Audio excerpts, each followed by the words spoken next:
Bismillah. Nampak ini bitawli wal in'am. Ahmaduhu subhanahu wa ta'ala ala ni'amihi al-idham kama ashkuruhu ala alaihi al-jisam. Asyhadu an la ilaha illallah wahdahu la syarika lah wa asyhadu anna Muhammadan abduhu wa rasuluhu sayyidul anam alaihi afdhalus salati wa azkas salam wa ala ali baitihi sadatil a'lam wa ashabihi al-qadatil bararatil kiram wa tabi'ina lahum bi ihsan ma ta'aqabatil layali wal ayyam. Amma ba'd, فأولى ما يفتتح به الكلام بمثل هذا المقام الوصية بتقوى الله الملك العلام وطاعته على الدوام، فإن تقوى الله أعلى نسب وإن طاعته أغلى مكتسب. إن أكرمكم عند الله أتقاكم وتزودوا فإن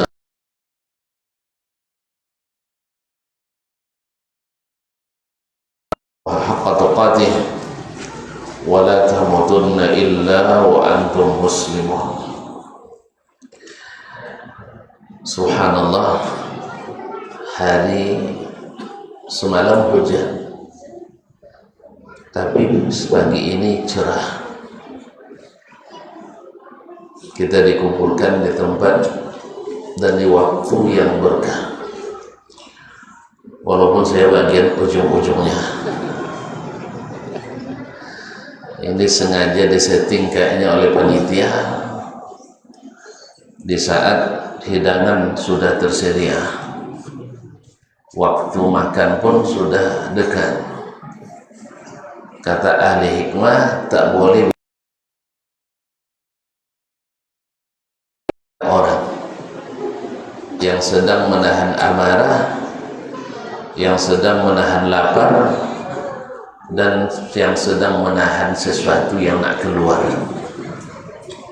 Oleh sebab itu saya berusaha insya Allah dalam waktu dan tempo yang sesingkat-singkatnya, walaupun sampai juga nanti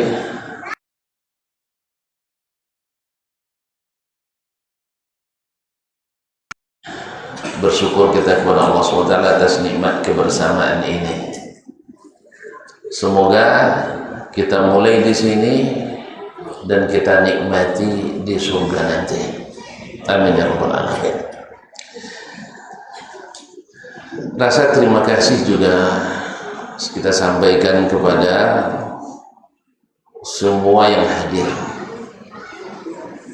hadirin hadirat, kecil besar, tua muda, atas kebersamaan ini. Karena kalau tidak hadir, tidak jadi juga acara. Wabil khusus tentu semua yang punya jasa dan andil, besar ataupun kecil, tapi di sisi Allah yang maha besar, sungguh besar. Tambah jelas. Awak nak sembunyi-sembunyi dikit. Yang kecil di sisi Allah yang maha besar, yang memang selalu memberi kita balasan dan upah yang besar. Berhitung dengan Allah selalu besar untuk kita. La tahqiranna minal ma'rufi syai'an walau an talqa akhaka biwajhin talq. Jangan menganggap remeh satu kebaikan sekalipun hanya bertemu dengan saudaramu dengan wajah yang berseri. Alhamdulillah, tidak ada tempat di dunia ini yang membuat hati paling bersih dengan segala rangkaian acaranya kecuali tempat-tempat seperti ini. maka jadilah dia ahabbul biqa'i ilallah, tempat yang paling dicintai Allah di permukaan bumi adalah al-masajid. Oleh sebab itu wajarlah Allah menjadikan istana paling megah di surga itu adalah istana bagi yang membangun tempat yang paling dicintai dari permukaan bumi. Betul saja dokter. Masjid ya, istana paling megah untuk orang yang bangun masjid. Nah, kita tidak dapat bangun minimal bertetangga lah kak ya, atau sekali-kali berkunjung. Nah, semakin sering berkunjung ke masjid ini di masa hidup, mudah-mudahan nanti nebeng-nebeng di istana yang membangunnya. Amin. Mana tuh suatu saat kita mulai yang jadi donaturnya. Doakanlah. Tidak meyakinkan saya. Nah, wabil khusus saya sebut yang saya hormati para alim ulama, pendidik mama, tokoh adat, tokoh masyarakat yang bergelar tak hafal saya gelarnya, yang tak bergelar pun tak sebut pula nama. Adalah perwakilan dari masyayikh kami di Muassasatul Risalah Medan yang Masya Allah dengan izin Allah kemudian juhud yang tak berhenti walaupun sering diwanti-wanti, kadang-kadang dapat sedikit intimidasi atau provokasi, tapi begitulah hidup ini. Sebab gol itu terasa indah bila ada tackle, ada diving, ada dorong, ada jingkang, dan ada penghalang, sehingga gol itu terasa indah. Alhamdulillah, jangankan kita, ahabbu khalqillah ilallah Sayyiduna Muhammad SAW juga harus menghadapi berbagai tantangan. Tapi bersama terasa ringan Ustaz ya. Alhamdulillah. Apalagi lihat musibah orang lebih besar, musibah kita terasa ringan. Terima kasih Ustaz kepada semua kawan-kawan yang di sana. Ini masjid yang ke 126. Banyak sekali istana antum Ustaz. Nanti kalau berlebih bagi-bagi ya. Istana di surga. Sebab yang menjadi penyebar dapat pahala seperti orang yang melakukannya. Terima kasih Ustaz. Jazakumullah khairan. Salam juga kepada para masyayikh sebelumnya. Ya, mohon maaf saya itulah bukan karena apa, saya terpaksa. Jadi waktu itu orang yang memiliki sebagian besarnya. Jadi saya agak marah sedikit sama Ahmad. Jadi awak nak berangkat, tiba-tiba orang dah berkumpul depan rumah, ramai pula. Nak diajak masuk, istri sedang sakit. Tak diajak masuk, hati ini terasa sakit. Iya, tamu datang dari jauh, tak diajak masuk. Akhirnya iya, dilema antara langsung saya tinggal atau saya lari sebentar. Kemudian belum lagi tadi nyiapkan obat dulu untuk orang rumah yang sedang sakit juga. Jadi Allah musta'an, di rumah tidak ada pembantu sebab dia takut dicarikan pembantu. Dicari yang muda curiga, terus cari yang tua awak boleh ngurus. Jadi mohon maaf, jadi terpaksa mohon maaf kalau saya terlambat, maklumi aja lah ya. Nah, maklumi aja lah. Nah, ya sebenarnya kuliah saya pagi ini juga, tapi dengar kawan-kawan di sini karena Mas Pur sudah lama sekali, jangan sampai tidak hadir katanya. Akhirnya saya juga berkepentingan di beliau di UIN. Nanti kalau urusan dia tidak saya ikuti, urusan saya nanti dipersulitnya. Nah, jadi oleh sebab itu ada kepentingan juga saya datang. Jadi akhirnya saya batalkan kuliah. Ya, karena kuliah bisa setiap pekan. Tapi acara seperti ini kalau lewat sekali tak dapat diulang kembali.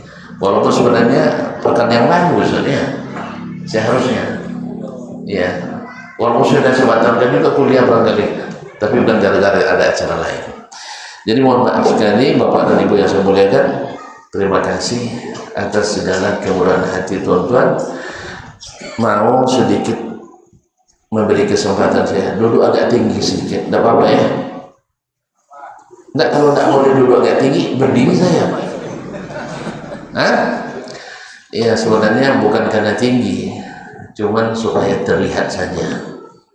Ya buktinya tadi semuanya dielakkan. Oh, ada melindung sedikit tadi. Nah, baiklah kaum muslimin dan muslimat rahmati Allah. Apa yang akan saya sampaikan sesuatu yang sudah sering tuan-tuan dengarkan.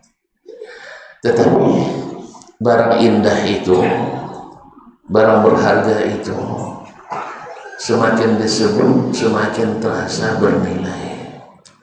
Semakin diungkit-ungkit semakin terasa tinggi, dan semakin kita bicarakan semakin membuat kita senang dan asyik. Nabi kita alaihissalam dulu juga pengurus masjid. Pengurus masjid. Beliau ketuanya.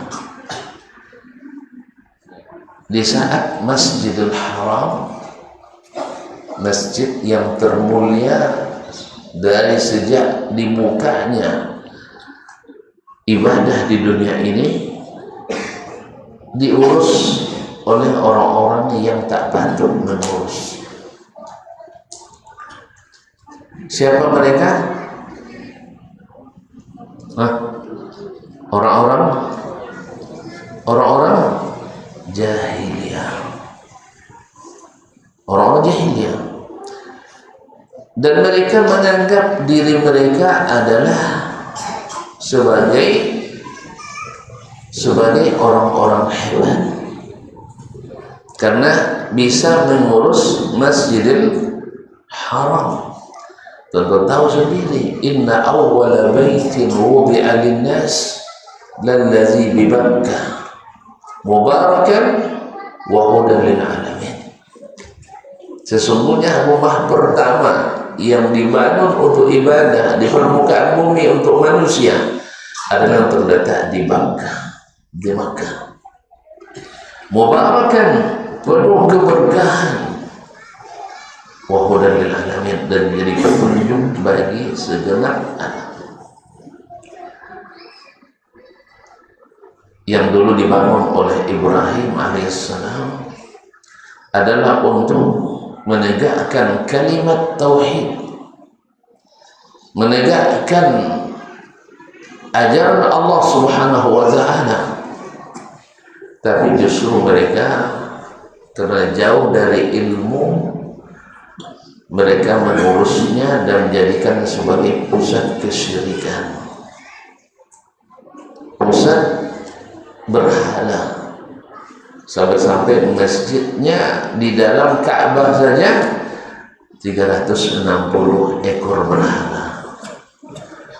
Menurut bapak-bapak dan ibu, mereka melakukan itu karena merasa salah atau merasa benar? Merasa bersalah atau merasa benar? Pasti merasa benar. Nah, mungkin merasa salah.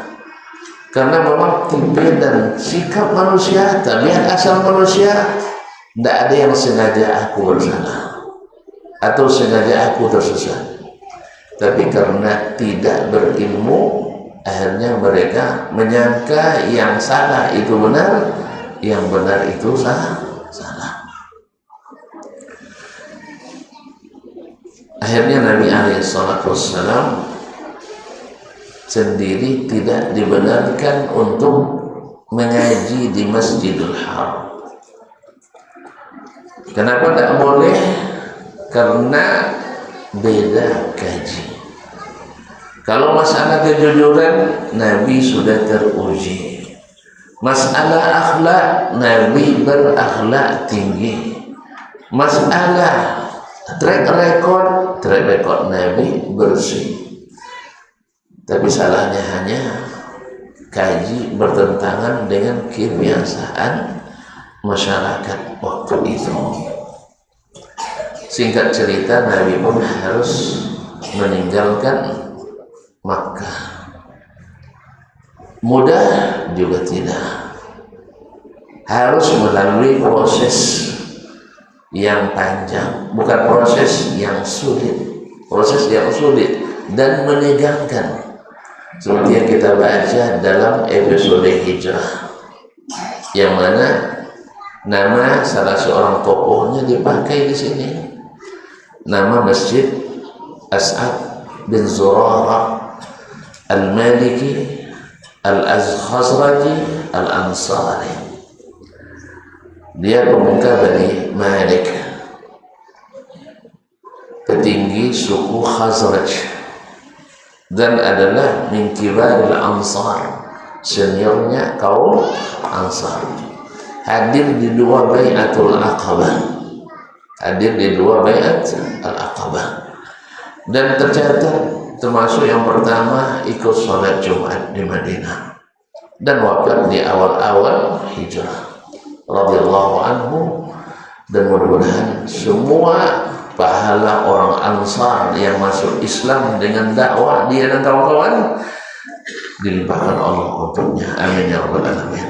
Termasuk masjid kita ini yang namanya dipakai dengan nama As'ad bin Zurarah radhiyallahu ta'ala anhu. Bapak dan Ibu yang saya muliakan, Nabi hijrah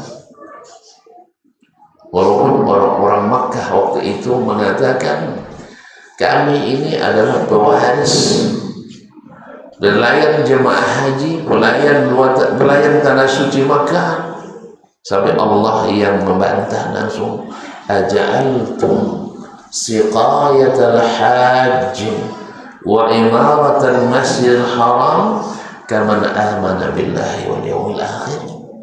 Kalian mengira memberi minuman untuk jemaah haji dan menjadi pengurus Masjidil Haram, kalian kira sama dengan orang beriman kepada Allah dari akhirat? Jawabannya tentu tidak sama. Akhirnya Nabi harus atas perintah Allah harus mengalah untuk suatu hikmah yang hanya Allah yang tahu. Hijrah ke tempat yang dakwah di sana sejuk, dakwah di situ aman, bahkan menjadi negeri yang disebut Ma'rizul Iman, tempat berlindungnya iman. Sampai hari kiamat Dajjal pun tidak bisa masuk ke dalamnya. Kalau Dajjal kecil, Dajjal besar tidak bisa masuk ke Madinah, tentu Dajjal kecil pun susah untuk masuk dan tinggal lama di Madinah. Sehingga ilmunya dan amalnya, imannya Ahlul Madinah adalah senantiasa dijaga oleh Allah Subhanahu wa Ta'ala. Sampai-sampai Imam Malik rahimahullah menjadikan salah satu dari dalil syar'i yaitu amalan Ahlul Madinah, walaupun jumhur ulama tidak menyetujuinya. Kenapa Imam Malik mengatakan itu? Karena Mama Ahlul Madinah di samping menerima dakwah dengan mudah, kemudian dijaga oleh Allah Subhanahu wa Ta'ala. Kalau muslimat dan mati Allah, apa yang dilakukan Nabi? Dimulai dengan apa kegiatannya sampai di Madinah?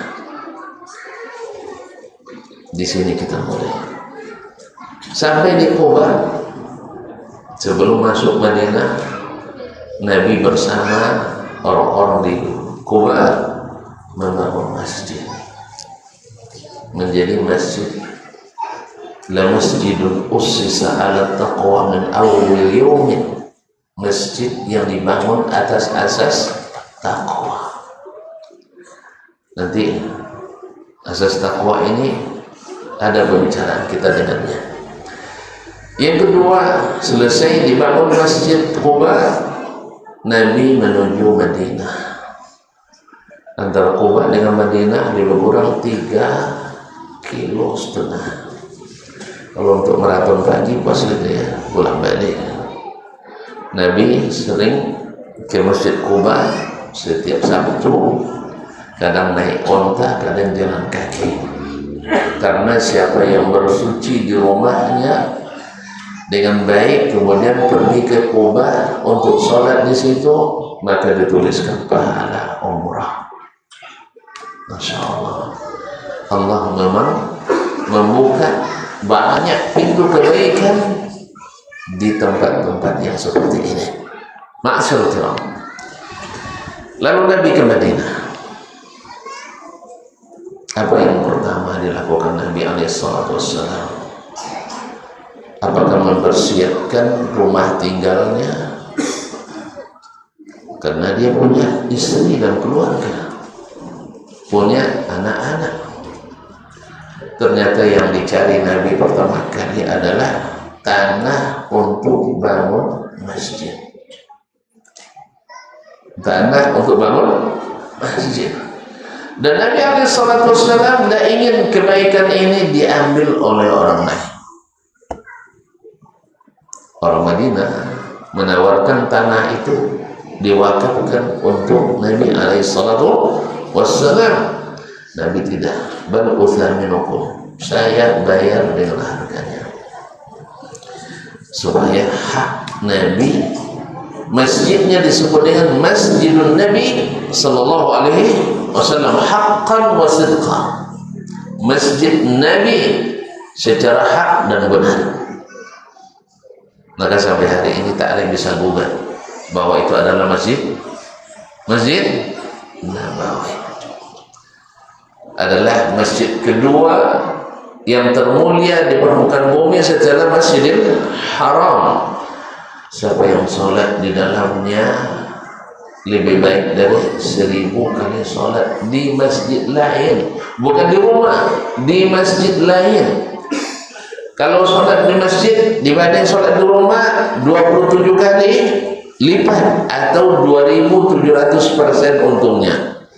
Mahal, cari 20%-nya pindah rekening kan? Ini 2700%. Ma'asyarul kiram dirahmati Allah. Nabi SAW bangun masjid terlebih dahulu.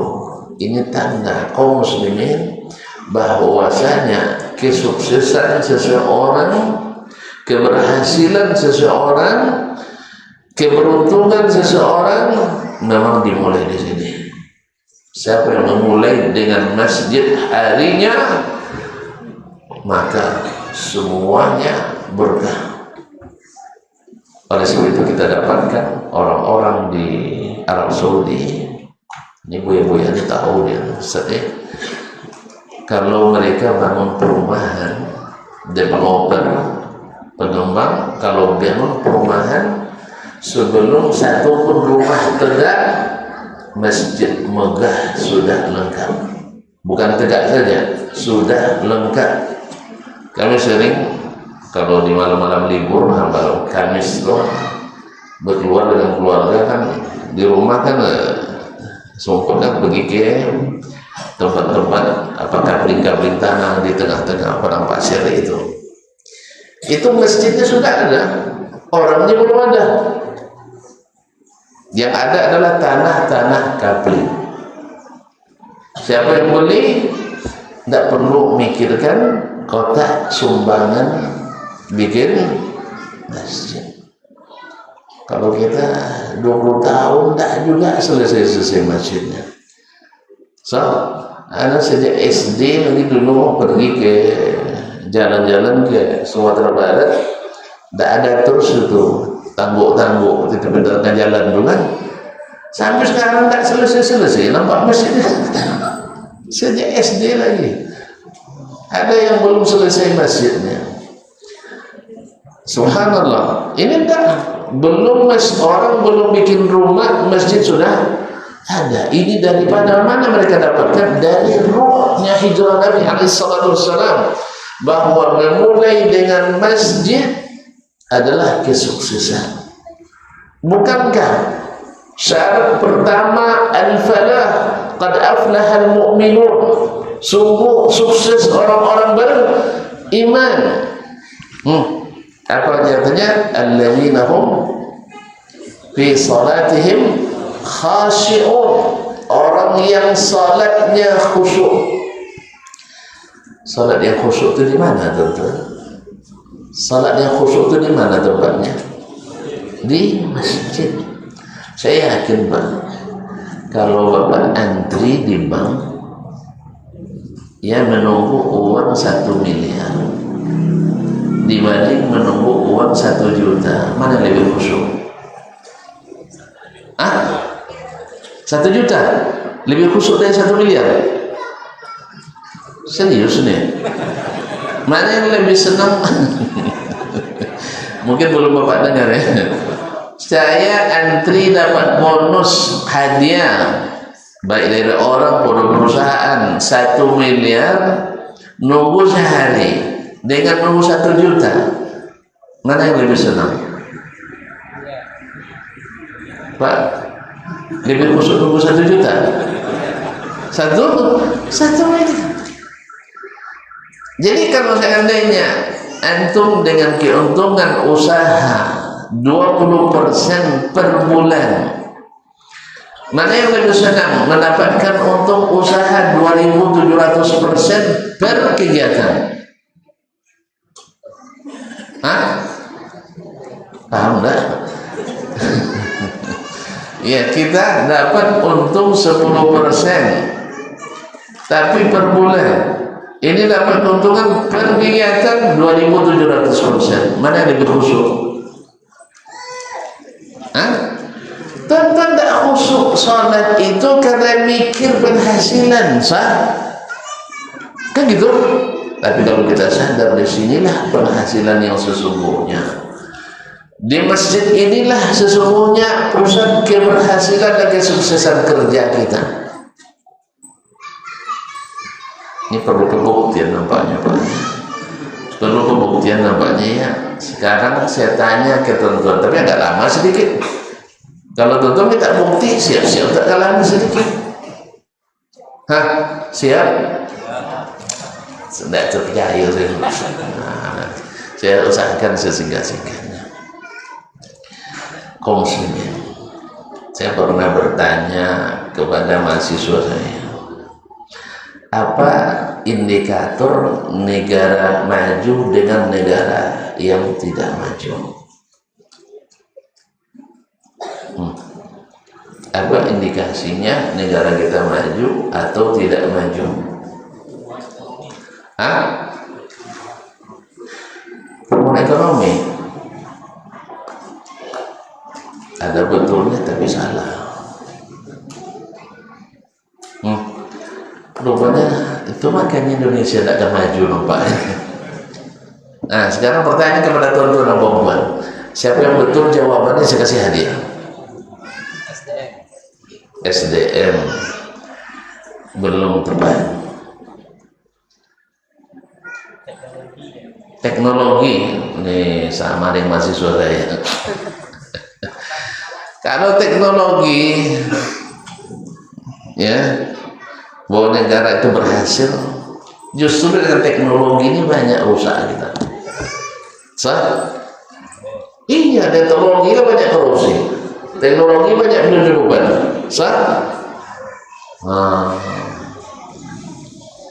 Ayo, siapa yang jawab? Yang cerdas-cerdas banyak sholat subuh, masih parsial jawabannya. Dengan tauhid, gimana caranya? Nanti orang yang tidak mengakuinya. Kalau gitu saya jawab aja lah ya. Jadi biar tuan-tuan tahu nanti di mana sampai di mana pembangunan kita. Negeri yang maju adalah yang sesuai dengan visi dan misinya. Tercapai visi dan tercapai visi dan misinya. Sekarang Indonesia, apa visi pembangunan Indonesia?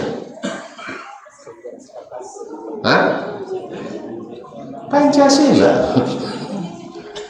Pancasila. Inilah dasar pembangunan kita. Sekarang pertanyaannya, apakah sudah terrealisasi dengan benar semua sila ini? Itu makanya Indonesia tidak maju. Ketuhanan yang Maha Esa, tauhid kata beliau. Bagaimana keadaan tauhidnya umat kita? Kacau atau bagus? Kacau. Tadi saya ceramah di Ittihad Mumbai di Cirebon, saya bilang bahwasanya banyak hari ini umat Islam melakukan kesyirikan dengan mengucapkan la ilaha illallah. Akhirnya jadi syirik syariah. Syirik syariah. Sama orang dulu, orang jahiliyah, orang Quraisy melafazkan tauhid tapi di dalamnya ada syirik. Apa contohnya? Labbaik Allahumma labbaik, labbaik la syarika lak labbaik. Sampai di sini sama kan? Sama dengan kita. Cuma mereka selipkan labbaik la syarika lak illa syarikan huwa lak tamlikuhu wa ma malak. Bunyinya indah, tapi di situ ada selipan kesyirikan di dalam tauhid. Sahih. Orang-orang kita hari ini juga banyak melakukan kesyirikan dengan la ilaha illallah. Ada contoh, ini nuduh-nuduh orang syirik, yang sembarang nuduh orang syirik. Ada contoh. Tuh boleh sampai beraninya bu. Semarantau masih ada sampai sekarang. Orang Menyema masih ada. Tahu Menyema nggak tahu ya? Astagfirullahaladzim. Iko pandai jawab enggak itu tahu. Menyema tahu berkorban untuk penunggu laut atau penunggu sungai atau datuk di hutan. Masih ada? Masih ada? Enggak, bukan di sini maksud saya, di negeri ini. Masih ada? Masih. Memecahkan kelapa, peresmian buka showroom mobil, masih ada. Nyiram dengan air, masih. Kadang-kadang itulah diantar kepala kerbau itu dengan la ilaha illallah. Berarti ada masalah dengan sila pertama kita. Sila kedua, kemanusiaan yang adil dan beradab. Kira-kira gimana ya? Hah? Kayaknya semakin kurang adab kita. Sahih? Anak-anak kita, anak-anak pelajar kita, masa mengadukan gurunya ke babaran. Orang tua dapat aduan dari anak-anaknya juga semakin beringas. Sahih? Itu gimana cara mendidik anak? Belum lagi menghadapi perangai anak-anak, perangai orang tua santri atau orang tua anak, perangai lagi aparat yang harus dihadapi dengan senjatanya. Apa yang bisa diharapkan dari dunia pendidikan kita? Sahih? Dah, apa lagi? Persatuan Indonesia. Banyak orang yang merongrong ke persatuan ini, yang menjual negeri ini. Ada orang jual negerinya? Ada, dan seterusnya. Jadi kaum muslimin, berarti kita maju apa tidak? Maju enggak? Enggak. Malu kita. Kemarin utang sudah lumayan lah, tinggal 1.000 sekian triliun. Alhamdulillah berkat 2 periode langsung menjadi 10.000 lebih. Jadi ekonomi kata beliau pertumbuhannya tinggi, pertumbuhan utangnya. Alhamdulillah. Nah, jadi tidak sesuai dengan visi dan misi. Nah sekarang visi dan misi kehidupan orang beriman, orang Islam, umat manusia. Apa visi kita? Rupanya nggak tahu. Untuk apa kita ke sini? Apa pandangan tujuan akhir dari kehidupan kita apa? Masuk surga, balik kampung, sah. Tayyib, sekarang di antara umat Islam kebanyakan ingin pulang kampung atau nggak ingin lama di sini? Berarti tidak sesuai dengan visi kehidupan. Apa misi kehidupan kita? Visi tadi sudah tahu. Pandangan ke depan, saya harus pulang dengan selamat. Kalau tidak selamat, kalau tidak selamat masuk mana? Neraka. Kalau selamat, masuk surga. Apa untuk selamat itu apa misinya? Al-ibadah. Wa ma khalaqtul jinna wal insa illa liya'budun. Kalau melihat visi-misi yang ini, umat Islam hari ini sedang berkemajuan atau sedang berkemunduran? Aku mandang sedang maju atau sedang mundur? Sedang dalam kemunduran. Lalu kita lihat di zaman Nabi alaihissalatu wassalam, jalan tak visi misi itu? Jalan tak visi misi? Jalan. Apa buktinya?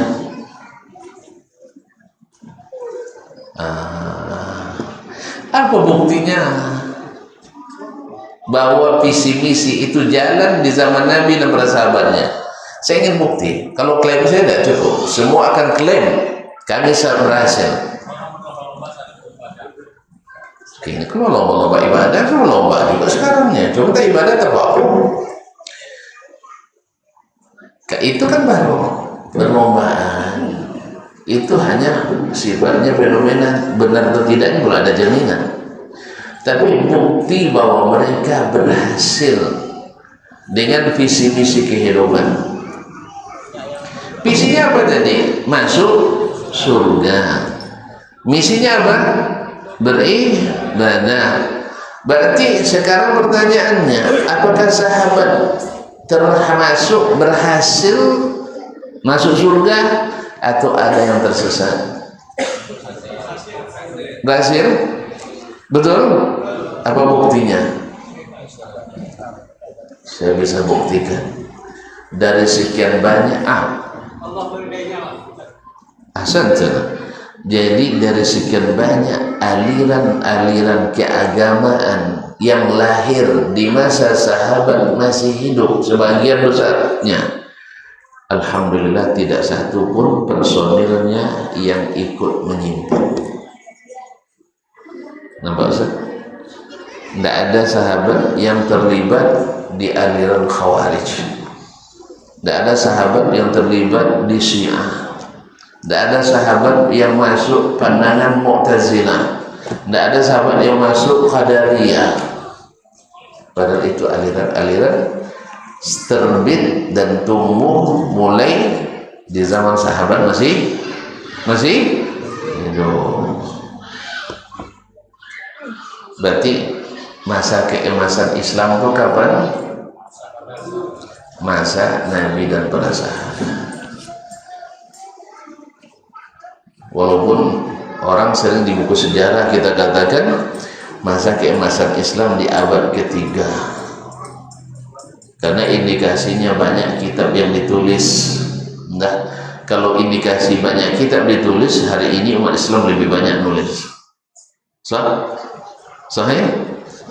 Apakah tuan-tuan katakan hari ini kita berkemajuan? Nah, oleh itu kaum muslimin muslimat perlu kita tahu dari mana kita memulai. Ternyata Nabi memulai semuanya dari masjid. Dari masjid. Disinilah hari kita pertama dimulai.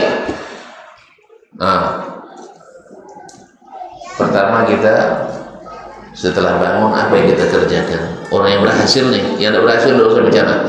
Yang berhasil, apa yang dimulai? Ya Allah ya Rabbi. Tidak tahu ya. Yang pertama dimulai di hari baru adalah salat subuh. Siapa yang tidak salat subuh orang gagal. Orang gagal. Loh.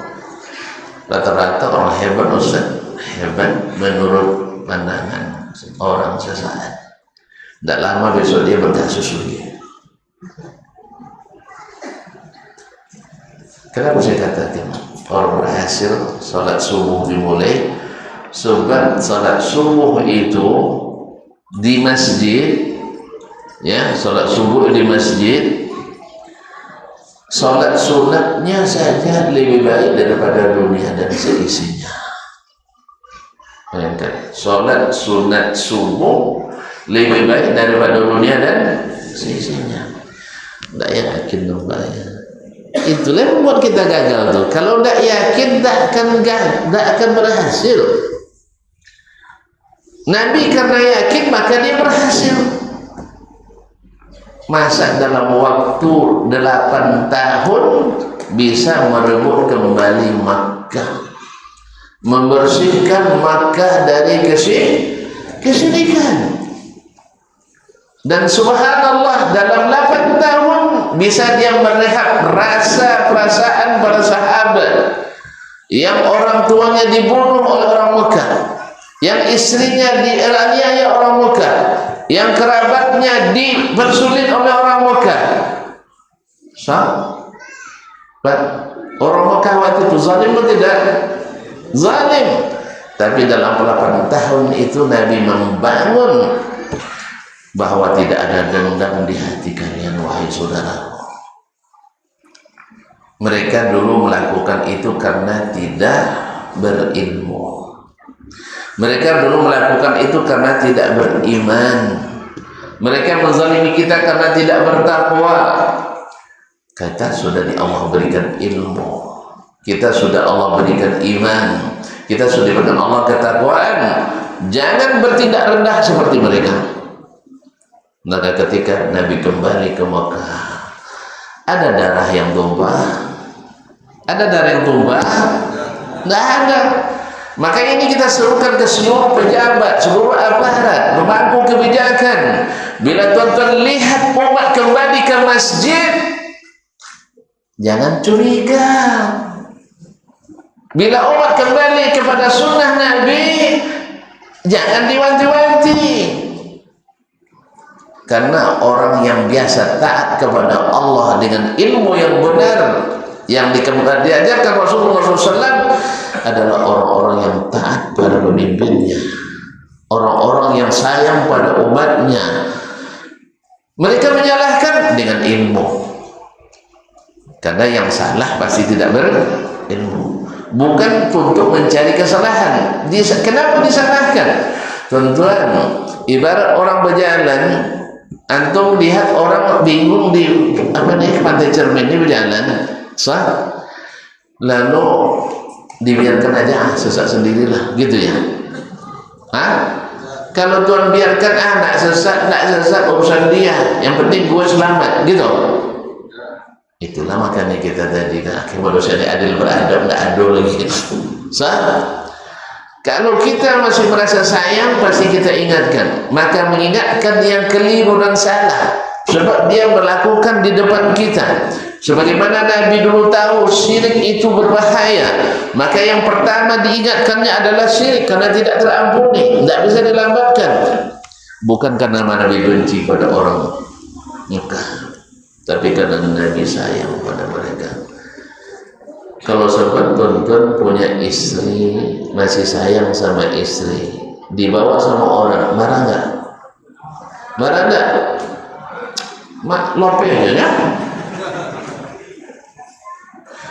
Walaupun Ustaz dah sebenarnya beliau, kalau masih sayang kita akan marahin. Tapi kalau sudah tidak sayang, terserah kamu lah, nak masuk neraka, nak apa, baiklah. Kalau masih sayang pasti kita akan ingatkan, pergi dengan yang bukan mahram tak boleh sayang. Sah. Habis abang lama-lama katanya, iya walaupun lama tapi sabar nunggu. Yang halal lebih menenangkan daripada yang haram. Tapi kalau dia tidak peduli, biarin aja, tidak merasa saudara, biarin aja, cuek aja. Ini yang terjadi pada hari ini. Yang hebat itu adalah yang tidak mau menyalahkan. Yang ditakuti adalah yang mau menyalahkan. Masa orang tidak pernah belajar agama, tiba-tiba jadi tokoh agama, lalu tidak salah? Mungkin?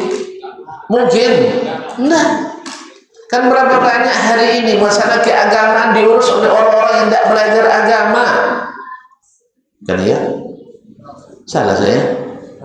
Hah? Kadang-kadang karena ayahnya kiai langsung jadi gus. Setelah jadi gus, itulah banyak tindakan-tindakan aneh yang dibuatnya. Dikiranya ilmu ini dititiskan, diwariskan. Tidak. Oleh itu kaum muslimin muslimat, kembali ke sini. Di sini kita mulai membangun.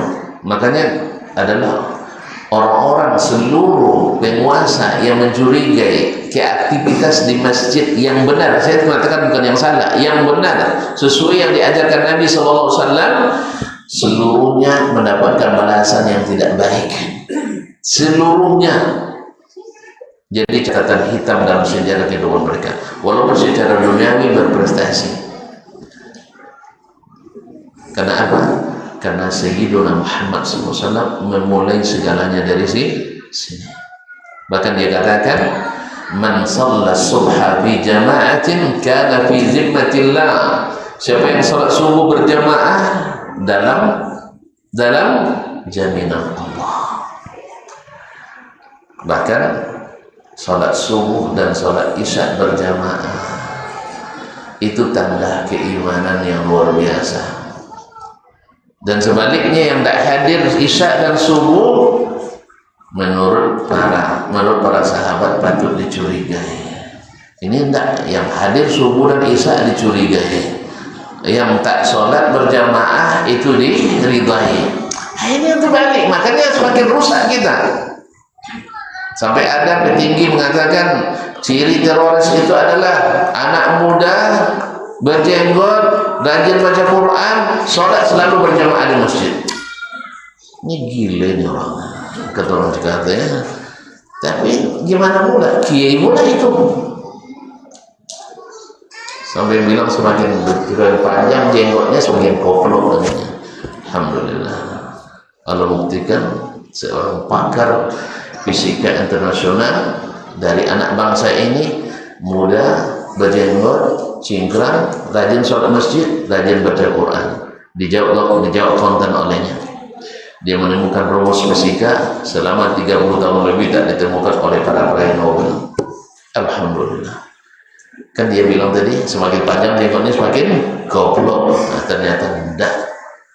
Ya, semakin rajin baca Quran semakin teroris. Ternyata tidak. Ini ajaran Nabi kita alaihissalatu wassalam, bahwa masjid adalah membangun hati, menata hati, membangun perasaan, membangun kedekatan. Jangankan antara kita dengan Allah, antara kita sesama kita. Bukankah kita bisa menempelkan kaki ke kaki kawan? Ini bukan mudah kawan. Sering kaki kita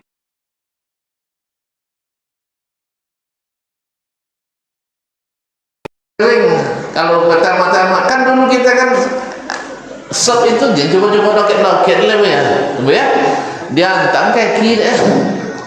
Alhamdulillah, dan dia tidak boleh, tapi kawan-kawan tidak boleh. Banyak yang sering kena di masjid itu. Tapi anda sengaja, alhamdulillah dia melari, saya kejar. Kalau sempat dia entak, saya entak pula. Tapi setelah selesai sholat, alhamdulillah sampai meninggal belum tidak berani dia ngentak kaki saya. Alhamdulillah. Kenapa? Tidak bisa menerima, tidak mau ngaji masalahnya. Padahal Nabi jadikan itu la tusawwurna sufu aw la yukhalifanna Allah baina qulubikum. Kalian rapikan saf atau jangan-jangan Allah jadikan hati kalian saling berselisih. Salat lagi ya. Ke masjid semuanya indah kawan-kawan. Semua ke masjid indah. Satu, tidak mungkin ke masjid kecuali orang berniat baik. Kata Imam Ahmad ketika ditanya oleh anaknya, beri saya wasiat ayah. Kata ayahnya, inwi khairan fala tazalu bi khairin maka nwi khairan. Selalulah berniat baik karena engkau dalam kebaikan selama berniat baik. Yang kedua, datang ke masjid ini orang selalu dengan keadaan suci. Innallaha yuhibbut tawwabin wa yuhibbul mutatahhirin. Bahkan bersuci itu menghapuskan dan menggugurkan dosa-dosa. Orang yang ke masjid pasti niatnya ibadah. Orang niat ibadah tidak lepas dari misi kehidupan. Orang yang ke masjid adalah selalu dihapuskan dosanya, dinaikkan derajatnya. Orang kalau sudah dihapus utang, nyaman hatinya. Kemudian diangkat, naikkan pangkatnya, kenaikan pangkat. Kalau sudah naik pangkat, tambah senang atau bagaimana? Tambah senang. Sekarang datuk tinggi, besok datuk puncak.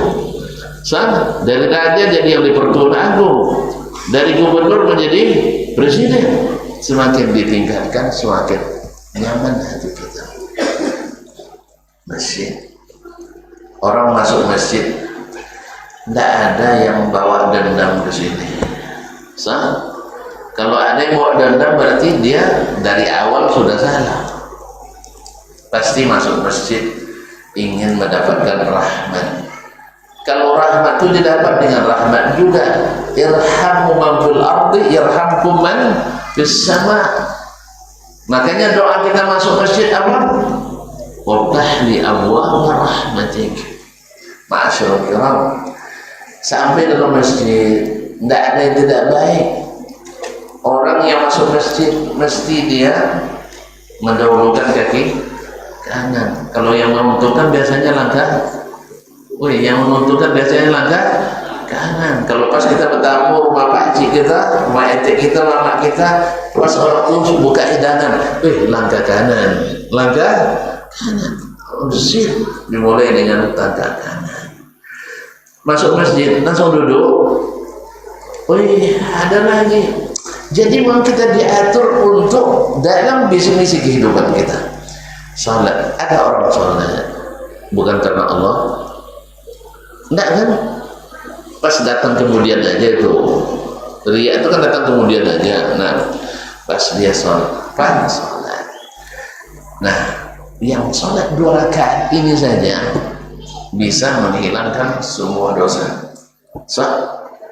Habis itu bertemu dengan kawan, bersalaman, menggugurkan dosa-dosa. Kecuali salam yang bukan mahram menambah dosa. Salam yang bukan mahram menambah dosa, tapi salam yang tidak haram menggugurkan dosa. Makanya jangan dibawa ibu-ibu ke depan mihrab.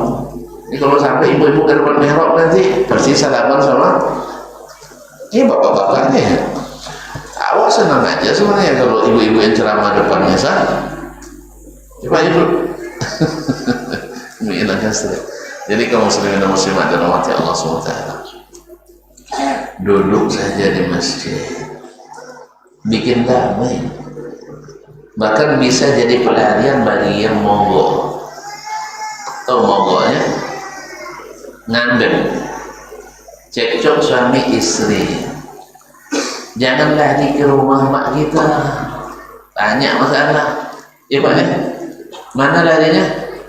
Masjid As'ad bin Zurarah. Datang mak nanya ke istri kita, mana dasmannya? Masjid mak. Masjid mana? Asal Zerara. Besok datang lagi, mana masjid? Rajin usaha gini ya. Iya mak, kemarin itikaf Ramadan tidak ikut, jadi diqadha karena itikaf. Akhirnya berbaik sangka mak kita kan. So, istri pun tak payah jawab. Tapi kalau sempat malam di rumah mak kita semalam, malam kedua dah mulai curiga mak, malam ketiga sudah mulai banyak tanya. Akhirnya diungkit-ungkitnya, akhirnya perang pula menantu sama mertua. Tapi karena suami yang bagus caranya, kalau ada istri yang juga bagus.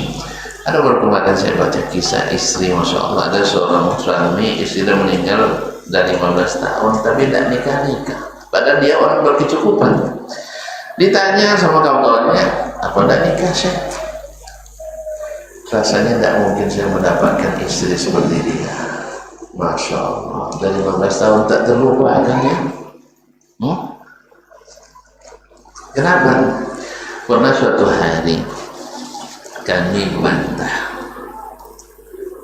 lalu saya antar dia ke rumah orang tuanya. 2 pekan saya tinggal di situ, tapi ternyata hati benci tapi rindu. Ketika saya rindu, saya datang 2 pekan lebih di rumah mertua. Diantar waktu itu ke rumah orang tuanya, maksud dia, iya betul lah, menunjukkan keamarahannya. Ya, cerai-cerai lah, itu lebih kurang, saking sakit hati suaminya. Sampai 2 pekan terasa rindu. Akhirnya dia telepon, nak datang. Pas datang, istri yang pertama buka pintu. Apa yang terjadi? Kalau istri kita ngakong-kongnya gitu ya, bukan.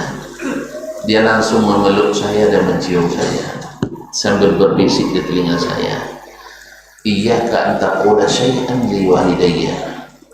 Tolong jangan beritahu apa yang terjadi antara kita pada ayah dan ibu. Demi Allah, saya tak kasih tahu mereka. Apa?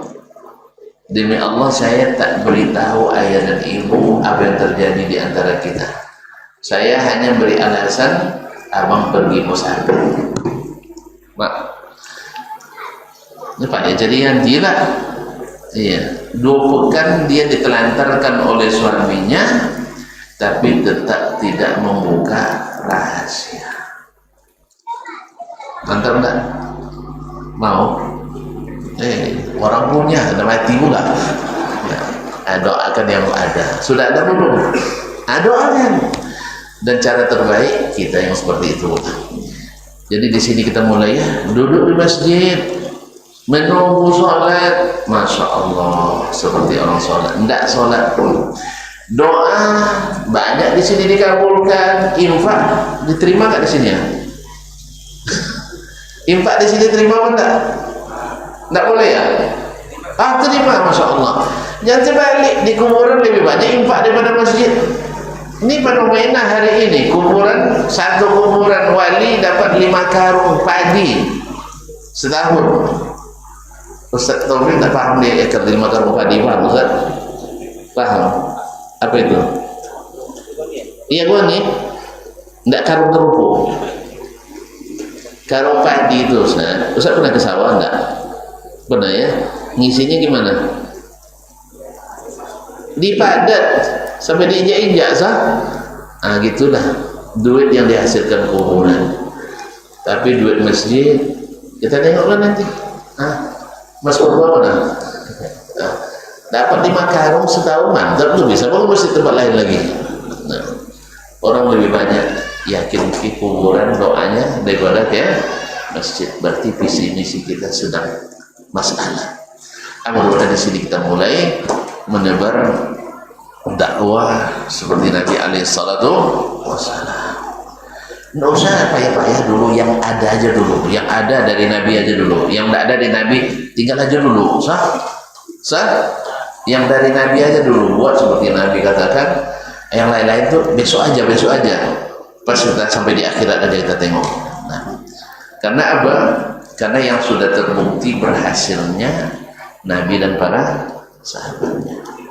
Tidak ada satupun personilnya yang tersesat jalan, dimulai dari Masjid Nabawi. Tidak ada personilnya yang mendendam. Kalau ada pun terlintas sakit hati, diingatkan langsung menghilangkan. Karena apa? Di sini dimulai. Mudah-mudahan di akhirat kita menuai. Akhirnya saya berdoa mudah-mudahan semua kita yang hadir atau yang tidak hadir, kalau ada yang salah Allah ampuni dosa kita, kalau ada yang benar Allah terima amal kita. Dan kita sama-sama doakan semoga saudara kita Auf ibn Sa'id Az-Zahrani, para istri atau istri saja? Tidak para ya, dan istri serta anak-anaknya Allah berikan pahala yang sebesar-besarnya. Salah satu cara kita menambah pahala mereka, ramaikan tempat ini. Ini Datuk Tinggi kita minta sering datang ke sini, buyana, ya nama. Mudah-mudahan dengan semangat dan support yang boleh berikan, juga salam kami lah, kalau boleh sampaikan kepada kepala desa. Ya, terima kasih atas izin yang diberi. Mudah-mudahan menjadi bagian yang tak terpisahkan dari kerja besar ini. Amin ya rabbal alamin. Dan kawan-kawan di Arisalah juga mau sampaikan salam kami. Kalau sempat bertemu nanti, ya. Sampai hari apa di sini, Ustaz? Senin. Sampai Senin ya. Senin besok. Semoga Allah mudahkan. Allah mudah. Jam berapa berangkat? Pagi, sore. Mudah-mudahan sore kita bisa ini. Tinggal dibuka ya. Mudah-mudahan Allah mudahkan kerja-kerja antum semuanya, dan juga masyarakat Pantai Cermin ini, lingkungan di sini. Mudah-mudahan ini suatu keberkahan yang luar biasa. Mudah-mudahan juga menjadi alat untuk menyatukan hati kita, menyatukan langkah kita, menyatukan ruh kita untuk membangun bangsa dan negeri yang kita cintai ini. Karena baiknya tergantung baiknya di sini. Amin ya rabbal alamin. Demikian dan terima kasih. Mohon maaf kalau terlalu panjang, potong-potong saja. Ya, kalau terlalu pendek silakan disambung. Yang salah semata-mata kelemahan saya, yang benar semata-mata berhubung dari Allah. Kepada Allah saya mohon diampuni, dan kepada Tuhan mohon dimaklumi. Wabillahi taufiq wal hidayah, wallahu ta'ala alam, wa sallallahu ala nabiyyina Muhammad wasallam. Assalamualaikum warahmatullahi wabarakatuh.